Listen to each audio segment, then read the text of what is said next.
Kung mahilig ka mangarap, kailangan mo tong marinig. Handa ka na bang simulan ang umaga mo with powerful words? Sinabi ni Jose Rizal, ang buhay na hindi nakalaan sa isang dakilang mithiin ay isang walang kwentang buhay. Para itong batong nasayang sa parang nang hindi nagiging bahagi ng anumang gusali.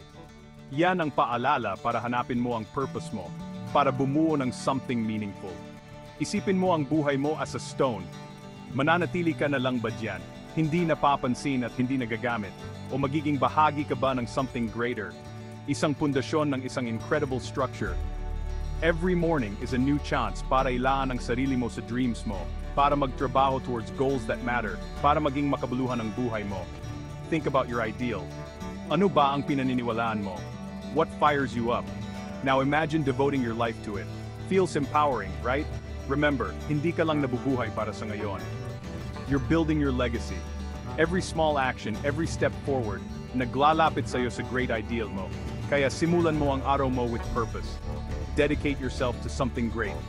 Kasi ang buhay na walang dakilang mithiin ay parang batong nasayang. Be the stone that builds, hindi yung stone that's forgotten. Make today and every day count. And always remember, nasa iyo ang power to choose. Choose greatness. Choose purpose. Choose to be part of something grand. Naniniwala sa'yo si Jose Rizal. Ngayon, it's your turn to believe in yourself.